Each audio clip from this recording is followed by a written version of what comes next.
Here at Big Ten Volleyball Media Days, it's the 6 rotations presenting Coaches Roundtable. I'm Daniel Gillman. We're brought to you by SNA Sports, joined by the Big Ten newcomer in Keegan Cook from Minnesota, Sheffield from Wisconsin, and Adam Hughes from Maryland. And guys, I'm really happy to kind of sit down with you, have a little bit more of a unbuttoned conversation, a bit of a maybe analytical look at volleyball here. And you know, Coach Sheffield, I want to start with you. You're the returner in the group. Last year we had Dave Shondell and Jen Flynn and Leah Johnson kind of sitting and talking about a lot of things. And one of the important things was maybe trying to get a little bit more fan engagement involved. And I think, you know what, the first thing I want to talk about is, when did you find out that Nebraska was going to play in a football stadium? How did that kind of go about, and what are the Camp Randall conversations around your athletic department? Yeah, it's a the coaches here in this league are pretty competitive, right? Yeah. So let's start with that. And so, it didn't take a genius to know once we set the record last year that there was going to be an energy behind trying to do it, which I love. I think it's great. I think the month of September, the first the non-conference, I think all of us ought to be trying to play in 10,000 seat arenas and get them on TV and get in our basketball gyms or whatever. So a football stadium is a different deal, and we started getting phone calls. I mean, really quick from media people wanting a reaction, which to me it was just it's all good, right? I mean, it's we should be continuing to raise the bar. It's exciting. I really hope that they're able to pull it off, that the weather cooperates. I think it's a really big deal for our sport. And then we're in negotiations right now. We'll breaking news right now that we're talking with Indianapolis Motor Speedway of trying to do it there and get 250,000 people at ours. I mean, seriously, where are you going to go from what they're doing with 90,000? There's nowhere else to go. And so, I think if all of us are looking at trying to do these big events, it's a win for the sport. Yeah, it was a fun conversation. If you guys haven't watched last week's episode, was able to sit with Michigan State, Ohio State with Jen, Leah, and Aaron. And Aaron Virtue said that Jim Harbaugh texted her right when it happened. Like, hey, I think we have a bigger football stadium than they do, right? So it's fun to kind of see iron sharpens iron around the conference. But, you talk about whether it be a tough pre-conference schedule, and I want to swing it over to the newcomer in the group here, Keegan, and having spent time in the, the old guard top conference and then moving into the new guard top conference from the Pac-12 to the Big Ten, did you notice a difference in scheduling? Was it easier to try to get a couple teams in your pre-conference? What was the scheduling setup like for you in your first year? Yeah, I think if you ask any coach, scheduling is the worst. And you get a lot of grief about it from fans. People think you can schedule who you want, when you want, and that's certainly not the case. Geography plays a big role in that. It being in Seattle, it was challenging at times to get teams to come all the way out west. It has an effect on your athletes. So we were on the road 3 weeks of every preseason for the last 2 years. And so I'm looking forward to having a few more home matches here in Minnesota. And we decided to go for it. Our schedule, I would argue, is probably the toughest in the country in the non-conference. And we wanted to know what it's going to take to win a national championship at the end of September. And we feel like we're going to know that with who we've scheduled. Yeah, big additions as well. I'll stick with you here, Keegan. Every single Big Ten team this incoming season has a transfer. And I think 27% of all rosters are made up of players that have transferred in their careers. When you got to Minnesota, was your goal to try to get a flashy name or two, or, what was the idea? And then obviously Kylie Murr ends up making the decision and moving from Columbus to Minneapolis. What was, what were the conversations behind the curtains? Yeah, I think my first thought was, in my 8 years at Washington, we had brought in 2 transfers, both who were successful. And all of a sudden we needed to get 3 in my first week on the job. And so it was a new experience. And we had our staff together, and we had our first official visit at the end of our first week with Kylie, and it was we felt a must-get player. We needed a libero badly, and so she had multiple visits lined up, and we had a great time in Minneapolis. And then she called me on Sunday and canceled the rest of those visits. And from that moment on, it felt like, okay, we've passed the first test here, and now let's get to work. So it was a big moment for us, and I'm looking forward to coaching her because I've been on the other side of the net against her, and it's not a very enjoyable time. All right, so we have two big personalities, big names, but Adam, right? Adam Hughes, Maryland. When the name is spoken around the conference, around like national volleyball, I don't think a lot of people necessarily know maybe a one-liner that goes with your name or goes with your strategy or your styles. How would you kind of describe who you are and maybe what kind of brought you into this landscape? It's probably this coffee connoisseur. Probably not as much volleyball. Yeah, I prefer us to keep kind of a low profile, and I think that's kind of the vibe the group has had. You know, being in the Big Ten now for almost 10 years, I think the allure has kind of lost a little bit of that. This is all new, and for most of us, it's now just business as usual. So, you know, we like to keep that low profile and then try to catch some people and maybe catch somebody on a sleeping night. They're not up to their best, and it's kind of been our vibe lately. You guys have been kind of the dark horse blocking champs of the Big Ten, one way or the other, right? With Raynell Jones, or you're going back over the last 5 or 6 years. Is there something in practice that you guys feel like you play grittier, or you got a different kind of chip on your shoulder? What's the coaching strategy there? Yeah, I mean, you can talk to these guys about it. One of the challenges of being a coach is that you're rooted in a lot of the things that brought you to the point of where you are in your career. And so I think the transition was challenging at times. You want to stick to your guns. I'm a Penn State alum. I've got a lot of things that witnessed a lot of success, and we decided that we really didn't have that kind of talent level with similar athletes, and we had to do something different. And so our look was completely different. We made a very, very big U-turn and said, hey, we're going to make this into a team process. And, to have the players buy in, have Raynell kind of lead that was huge. But then to have Anastasia Russ last year kind of follow in that same footsteps, I think it just shows that other people can come in. It doesn't have to be about one person. It's not about one All-American. It's really about the group. So yeah, we're proud of that because I think it really said, hey, we're going to look at things from a process standpoint and say, hey, if this is not good enough, how do we actually want to accomplish it? And it takes people, but it does take a really good process. So certainly two different sides of the pillow here, right? You like to stay under the radar. I think Kelly's the opposite. You love to make your opinions known media-wise. A lot of our conversation last year, Kelly, was about different ways to generate more volleyball fans. And, we've got a good amount, and the national TV additions are going to be great. But one thing that we really discussed was how to get, the football fans to turn over and watch college volleyball on weekends. And one thing that we talked about was, a fantasy gambling side. That was something that you were kind of pro last season. I remember we talked, and I think that's something that if we can get a bracket challenge in December on ESPN.com, the fact that hasn't happened, is something that's strange. Is that something that you've discussed or you've kind of peeked into here in the last 12 months about whether it be betting or fantasy into volleyball? I haven't talked a lot about gambling. To me,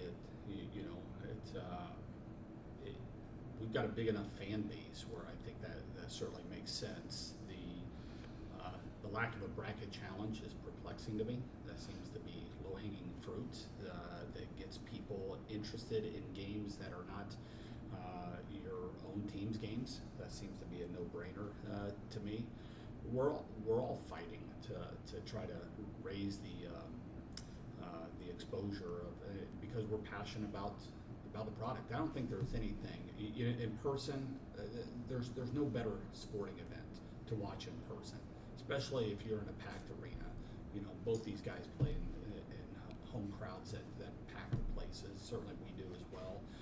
There's nothing like it, and I think TV is starting to get to the point where they're able to capture that, and we're starting to get announcers that are able to tell the story around that. Big Ten has been leading the way, no doubt about it. I mean, this whole event here and what the resources that they put in to try to put on a good product on TV rather than just put a camera up there and hit record is really impressive. They're leaders, but we still have a ways to go to continue to educate people. But we're on the right track. When did you find out? How was the reaction, when they were told or you were told or your athletic department was, you guys are going to be on an NFL Sunday on Fox and it's going to be against this guy? But aside from that, what was it months ago, weeks ago, days ago? How did that find out? I think it was a couple months ago when I was told. The reaction, it was two things. It was, this is cool, and it's about freaking time. Okay. Right? Yeah. Both those things. It's why has it taken this long? why is there only 2? You know, it's and so I think both of those things can exist. We're extremely excited about the exposure that's going to give us sport. It's going to give our conference, our players. But there's the fact that we don't have any of our NCAA tournament matches that are on one of the big 4 networks, I guess, is a battle that we've got to continue to fight and roll up the sleeves, and we're willing to do it. As a profession, that it's cool. We're heading in the right direction, no doubt about it. You look at the number of matches that are on BTN this year from what it was, even 5 years ago. I mean, it's a massive difference. We are definitely heading in the right direction. I think everybody here that follows our sport would say it could probably go a little faster.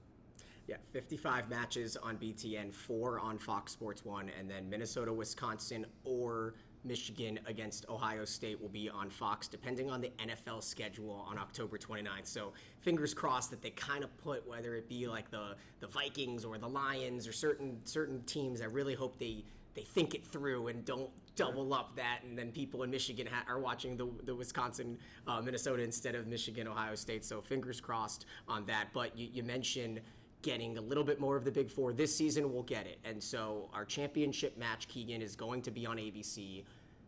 You were the head of the AVCA, and as that, certainly one of the pushing factors of the Coaches Association has to have been more time between matches for the tournament, which we got 2 years ago, I think, for the Rage or the regionals, and then now the extra day between the Final Four and the championship. Are there all positives there? Like, what was your mindset when that came out? Yeah, first thing I would say is if you choose to be in a position of AVCA leadership, prepare to get calls from Kelly Sheffield in all places and times of the day. Come on, this was going back and forth now. Yeah, Come on, let's be honest. Yeah. My wife really loved that I took his call on vacation last week. It was great. And he did do that. But no, I appreciate when you're in a position in the conference where you're succeeding, there's a responsibility to be thinking about the conference outside yourself, and I felt that responsibility at Washington. I think Kelly has that same responsibility here in the Big Ten, so I have a lot of respect for his consistent efforts, and he'll tell everyone what needs to happen next, and I appreciate that. And also, Adam Hughes in Maryland is not sneaking up on Minnesota, is what I'm going to say. We know who he is and what they do. I'm right now. And I think they probably blocked a ball while we were in this meeting right now, so just be prepared for them this season. I really appreciate the work that Jamie Gordon's done in his short tenure here with the AVCA, and I certainly appreciate that Kathy DeBoer set us up for a lot of big successes right now. The two of them have been working tirelessly behind the scenes. It's a big deal. We've wanted to be on a national broadcast for a long time, and so moving the day was a creative solution, and one that I'm really interested in seeing how it works out. So, from a playing and coaching perspective, though, benefits to having an extra day, or is it one day off in between is fine? What do you think about yeah, if you're whining out before that match about days off or practice times, I don't think you've got the perspective you want. It's been the last Final Four I was a part of. We were in Omaha for 12 straight days, and we didn't care what time it was. We just knew where we were. So I don't think you'll hear any coaches or players complaining about an extra day of rest heading into that match. Yeah.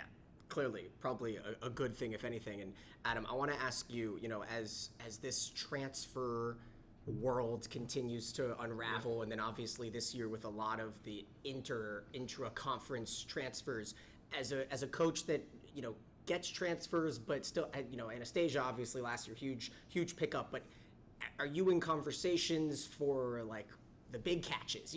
How does that work when you're not the flashiest program, right? And Sure. It's a situation like that. How does that work with your mindset when you see Pedraza and Murr and Merzik and Temi Thomas, Alar all in the portal? Yeah, I mean, I think if you talk to us kind of offline, we see ourselves more as GMs than we probably ever did. And the one thing that's different, when you're recruiting a 16-year-old, you're kind of making a guess of what that person's going to become in 4 years. And with the transfers, you're usually looking at someone who's already been through a year or two of college, so you can kind of get a better feel of what they're looking for maybe. You can get a better feel of what you really need for your roster. And so we don't want to ever build our culture off of that, but I feel like that's the nature of college athletics now. And there used to be this perception that it was you transferred for a bad reason or something was wrong, and now it's kind of an open market for the most part. So I think from internally, your rosters aren't as worried about it. It's not this kind of concern that someone's got a problem and that's why they're transferring. Realistically, we brought in two this January, and it was fantastic because after the season's done, you've got a different vibe. You got your seniors who are gone and trying to learn what that core is going to be like, and we were able to bring in two players in January and start to kind of build off of that. And they both came from Power 5 schools, so they were able to kind of talk about their process and some of the things they had learned from those schools, and we applied some of the things that they brought to our table. So yeah, we don't want to rely on it, but I think it's an important piece, and it's here to stay. So before we wrap up, I want to ask a couple fan questions through Twitter or X or whatever we want to call it. And now I ask you, Kelly, do you want divisions in Big Ten volleyball? We've discussed that numerous times, and it's. I don't know if I'm passionate either way right now. I think we want to play everybody. We want to go everywhere during their 4-year career. We may be forced into that if these conferences get too much larger. But right now, I'm fine with where we're at.